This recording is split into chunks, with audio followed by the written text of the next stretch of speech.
ਮਾਲਾ ਮਣਕਿਆਂ ਦੀ ਵਿੱਚ ਇੱਕ ਧਾਗਾ ਤੇ ਮੈਂ ਸੁਰਬ ਸਬੀਕ ਕੇ ਵਿੱਚ ਸਮਾਰਿਆ। ਸਾਹ ਜਿਉਂਦਿਆਂ ਵਿੱਚ ਹੈ ਜਾਨ ਵਾਂਗੂ ਨਸ਼ਾ ਭੰਗ ਅਫੀਮ ਦਾ ਆ ਰਿਹਾ। ਜਿਵੇਂ ਪੱਤਰੀ ਮਹਿੰਦਿਓ ਰੰਗ ਰਚਿਆ ਤਿਵੇਂ ਜਾਨ ਜਹਾਨ ਮਿਆਰਿਆ। ਤਾਂ ਕਿ ਆਪਣੀ ਸਾਨੂੰ ਵੀ ਪਤਾ। ਮੈਂ ਤਾਂ ਪਹਿਲੀ ਵਾਰੀ ਚਾਚਾ ਸੁਣਾਗਾ ਤੁਹਾਡੇ ਕੋਲ ਹੀਰ ਤੇ ਕਿਤਾਬ ਪਹਿਲੀ ਵਾਰੀ ਵੇਖੀ ਤੇ ਪੜਾਂਗਾ ਸੁਣਾਗਾ ਵੀ ਪਹਿਲੀ ਵਾਰੀ ਵੀ ਤੁਹਾਡੇ ਕੋਲ ਥੋੜਾ ਜਿਹਾ ਸੁਣਾ ਦਿਓ। ਲਓ ਜੀ, ਮੈਨੂੰ ਮੁੱਦਤ ਬਾਅਦ ਜਿਹੜਾ ਤੁਸੀਂ ਕਹਿ ਲਓ ਕਿ ਪੰਜਾਬ ਦੇ ਕੌਮੀ ਸ਼ਾਇਰ ਹਨ, ਉਹਨਾਂ ਦੇ ਵਿੱਚੋਂ ਇੱਕ ਹਨ ਵਾਰਿਸ ਸ਼ਾਹ ਸਾਹਿਬ। ਪੰਜਾਬ ਨੂੰ ਅਗਰ ਉਸ ਵੇਲੇ ਦੀ ਪੰਜਾਬ ਦੀ ਰਹਿਤਲ ਦੇਖਣੀ ਹੈ, ਪੰਜਾਬੀ ਸਮਾਜ ਨੂੰ ਦੇਖਣਾ ਹੈ, ਤੇ ਵਾਰਿਸ ਸ਼ਾਹ ਦੀ ਹੀਰ ਜਿਹੜੀ ਹੈ ਉਹ ਅਸੀਂ ਪੜ੍ਹ ਕੇ ਉਸ ਵੇਲੇ ਦਾ ਪੰਜਾਬ ਸਾਨੂੰ ਨਜ਼ਰ ਆਉਂਦਾ ਹੈ। ਹੀਰ ਉਹ ਕਿਤਾਬ ਹੈ ਦੁਨੀਆ ਦੀ ਜਿਹੜੀ ਦੁਨੀਆ ਦੀਆਂ ਬੈਸਟ ਸੇਲਰ ਕਿਤਾਬਾਂ ਦੇ ਵਿੱਚੋਂ ਇੱਕ ਹੈ। ਲੇਕਿਨ 47 ਤੋਂ ਬਾਅਦ ਜਿਵੇਂ ਅਸੀਂ ਇੱਥੋਂ ਪੰਜਾਬੀ ਨੂੰ ਦੇਸ਼ ਨਿਕਾਲਾ ਦਿੱਤਾ, ਪੰਜਾਬੀ ਨੂੰ ਆਪਣੇ ਘਰ ਤੋਂ ਹੀ ਦੇਸ਼ ਨਿਕਾਲਾ ਦੇ ਛੱਡਿਆ, ਉੱਥੇ ਫਿਰ ਨਾ ਕਿਸੇ ਨੂੰ ਹੀਰ ਯਾਦ ਰਹੀ, ਨਾ ਬੁੱਲੇ ਸ਼ਾਹ ਯਾਦ ਰਿਹਾ, ਨਾ ਬਾਬਾ ਫਰੀਦ ਯਾਦ ਰਿਹਾ, ਨਾ ਸ਼ਾਹ ਹੁਸੈਨ ਯਾਦ ਰਿਹਾ, ਕੋਈ ਉਹ ਵੱਡਾ ਕਲਾਸਿਕ ਪੋਇਟ ਜਿਹੜਾ ਹੈ ਉਹ ਯਾਦ ਨਹੀਂ ਰਿਹਾ।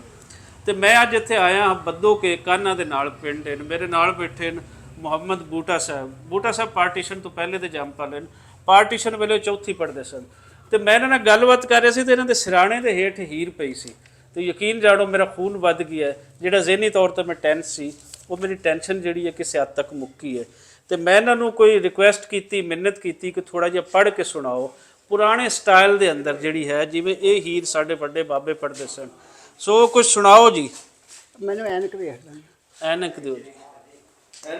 ਉਹ ਮੇਰੀ ਉੱਤੇ ਪਈ, ਉੱਤੇ ਐਨਕ ਪਈ। ਜਿੱਥੇ ਮਰਜ਼ੀ ਸੁਣ ਲਿਆ ਜੀ ਜੀ, ਹਾਂ ਜਿੱਥੋਂ ਮਰਜ਼ੀ ਤੁਹਾਡਾ ਜਿੱਥੋਂ ਦਿਲ ਕਰਦਾ।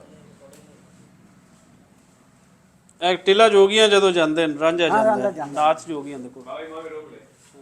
ਆ ਬਿਸਮਿਲ੍ਲਾ ਜੀ ਜੀ ਜੀ। ਮਾਲਾ ਮਣਕਿਆਂ ਦੀ ਵਿੱਚ ਇੱਕ ਧਾਗਾ ਤੇ ਮੈਂ ਸੁਰਬ ਸਬੀਕ ਕੇ ਵਿੱਚ ਸਮਾਰਿਆ। ਸਾਹ ਜਿਉਂਦਿਆਂ ਵਿੱਚ ਹੈ ਜਾਨ ਵਾਂਗੂ ਨਸ਼ਾ ਭੰਗ ਅਫੀਮ ਦਾ ਆ ਰਿਹਾ। ਜਿਵੇਂ ਪੱਤਰੀ ਮਹਿੰਦਿਓ ਰੰਗ ਰਚਿਆ ਤਿਵੇਂ ਜਾਨ ਜਹਾਨ ਮਿਆਰਿਆ। ਜਿਵੇਂ ਰਾਗ ਸਰੀਰ ਵਿੱਚ ਸਾਂਸ ਅੰਦਰ ਤੇ ਜੋਤ ਮੈਂ ਜੋਤ ਸਮਾਰਿਆ। ਇਹ ਜੋਗ ਤੋਂ ਫਾਇਦਾ ਕੀ ਤੈਨੂੰ, ਤੇਰਾ ਕੰਮ ਆਸਾਨ ਹੋ ਆ ਰਿਹਾ। ਤੂੰ ਤਾਂ ਜ਼ਹਿਰਾ ਬੜੀ ਖੁਦਾ ਦਾ ਹੈ, ਤੇਰਾ ਨਾਮ ਲਿਆਂ ਦੁੱਖ ਜਾ ਰਿਹਾ। ਜਨਮ ਕਰਮ ਤਿਆਗ ਸਰੀਰ ਵਿੱਚੋਂ ਤੇਰੇ ਦਰਸ ਦੇ ਦੁੱਖ ਹਟਾ ਰਿਹਾ। ਜੋ ਤਾਂ ਆਕਾਸ਼ ਤੇ ਨਰਕਾਸ਼ ਵੱਲੋਂ ਅਚੇਤ ਆਕਾਸ਼ ਤੇ ਲਾਰਿਆ। ਤੇਰੇ ਦੁਆਲੇ ਤੇ ਮਰਾਂਗੇ ਅਸੀਂ ਜੋਗੀ, ਨਹੀਂ ਤੇ ਖੂਨ ਤੇਰੇ ਸਿਰ ਆ ਰਿਹਾ। ਵਾਰਿਸ ਸ਼ਾਹ ਮੀਆਂ ਜਿਹਨੂੰ ਇਸ਼ਕ ਲੱਗਾ ਦੀਨ ਦੁਨੀਆ ਦੇ ਕੰਮ ਥੀ ਜਾ ਰਿਹਾ। ਵਾਹ ਵਾਹ ਵਾਹ ਵਾਹ, ਵਾਰਿਸ ਸ਼ਾਹ ਜਿਨ੍ਹਾਂ ਨੂੰ ਇਸ਼ਕ ਲੱਗਿਆ ਦੀਨ ਦੁਨੀਆ ਦੇ ਕੰਮ ਤੂੰ ਜਾਣ। ਥੋੜਾ ਕੋਈ ਇੱਕ ਦਾ ਬੰਦ ਹੋਰ ਸੁਣਾਓ।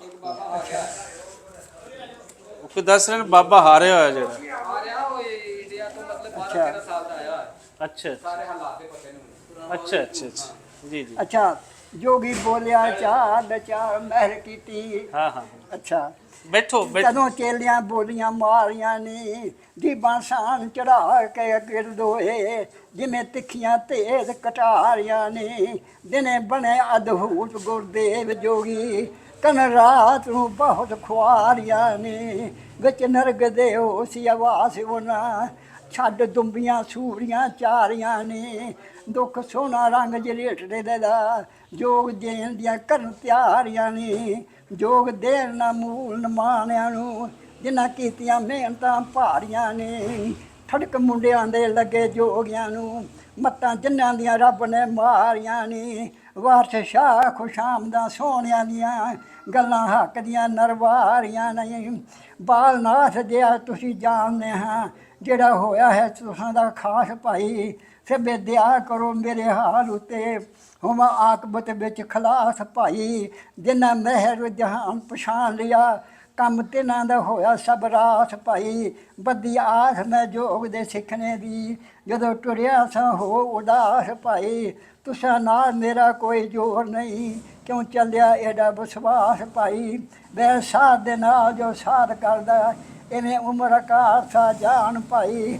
ਅਰਸ਼ ਰੱਬ ਦਾ ਦਿਲ ਹੈ ਆਸ਼ਕਾਂ ਦਾ ਅਰਸ਼ ਰੱਬ ਦਾ ਦਿਲ ਹੈ ਆਸ਼ਿਕਾਂ ਦਾ, ਰੰਜ ਕਰਦਾ ਹੁੰਦਾ ਨਾਸ ਭਾਈ, ਫਕਰ ਸੋਈ ਜੋ ਦੂਈ ਨੂੰ ਦੂਰ ਕਰ ਦੇ, ਵਾਰਿਸ ਸ਼ਾਹ ਨੂੰ ਪੁੱਛ ਲੈ ਰਾਸ ਭਾਈ। ਵਾਹ ਵਾਹ ਵਾਹ ਵਾਹ, ਬਹੁਤ ਅੱਛਾ, ਬਹੁਤ ਸੋਹਣਾ, ਬਹੁਤ ਸੋਹਣਾ, ਬਹੁਤ ਸੋਹਣਾ।